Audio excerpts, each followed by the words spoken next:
15 गाड्या आम्ही त्याच्यापासून डिटेक्ट केलेल्या आहेत आणि त्याची एकूण किंमत आहे 7,80,000 रुपये.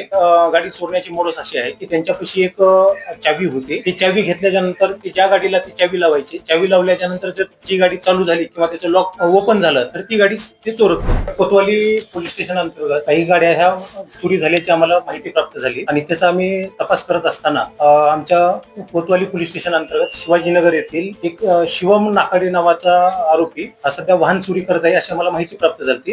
त्यावरून आम्ही त्याच्या घरी गेलो असता त्याच्या घरासमोर आम्हाला एक स्प्लेंडर गाडी दिसली. त्या गाडीचा नंबर हा पेनने लिहिलेला होता. तर त्यावेळेस आम्ही गाडीवर लिहिलेला जो नंबर होता त्या नंबरची आम्ही आमच्या नाकाबंदी ॲपवरून खात्री केली असता आम्हाला ते संशयास्पद दिसलं आणि तो गाडीचा नंबर चेसिस नंबर हा वेगळा दिसल्यावरून आम्ही त्या आरोपीला ताब्यात घेऊन गाडीसह पोलीस स्टेशन येथे आलो आणि त्याची विचारपूस केली असता आम्हाला त्याच्या ताब्यातून वेगवेगळ्या गुन्ह्यामधील नागपूर शहरातील जवळपास 15 गाड्या त्या आरोपीच्या ताब्यातून आम्हाला भेटल्या आणि त्या गाड्या आम्ही ताब्यात घेऊन जप्ती केल्या आणि आरोपीला पण आम्ही अटक करून कारवाई केलेली आहे कायदेशीर.